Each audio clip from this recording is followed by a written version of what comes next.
Global পয়েন্টের পক্ষ থেকে আপনাদের সবাইকে স্বাগত জানাচ্ছি। ইউক্রেন যুদ্ধের পর এবার মধ্যপ্রাচ্যের আকাশে নতুন আতঙ্কের নাম ইরানের শাহেদ 136 ড্রোন।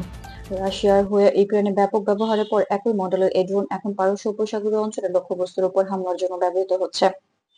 প্রায় $50,000 এই কমিকাজে ড্রোন কম খরচে বড় ধ্বংসযজ্ঞ ঘটানোর সক্ষমতা রাখে।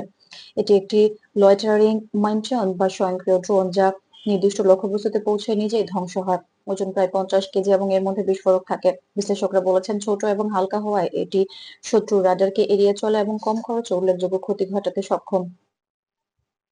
মধ্যপ্রাচ্যে বিশেষ করে ইয়েমেনে হুতিদের হাতে শাহেদ 136 ড্রোনের ব্যবহার লক্ষ্য করা গেছে। সাম্প্রতিক সময়ের রিপোর্ট অনুযায়ী ইরানের ড্রোনগুলো স্থানীয় হুমকি হিসেবে তৈরি করেছে, যাতে সীমিত খরচে আঞ্চলিক লক্ষ্যবস্তুর উপর আঘাত করা যায়।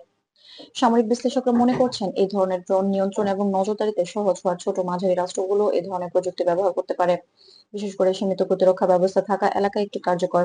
তবে তারা সতর্ক করেছেন যে যদি এই ড্রোন ব্যাপকভাবে বিতরণ হয় তা আঞ্চলিক আকাশে নিরাপত্তার জন্য চ্যালেঞ্জ তৈরি করতে পারে।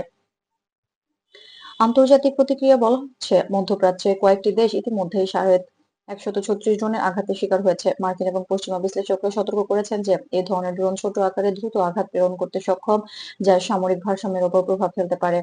ইরান ও সমর্থক গোষ্ঠীগুলো এই ড্রোনের প্রযুক্তি আরো উন্নত করার চেষ্টা করছে। পরিসীমা, গতি এবং লক্ষ্য নির্ধারণের ক্ষমতা বাড়ানো হচ্ছে, যা ভবিষ্যতে মধ্যপ্রাচ্যের আকাশকে আরো জটিল এবং অস্থির করতে পারে।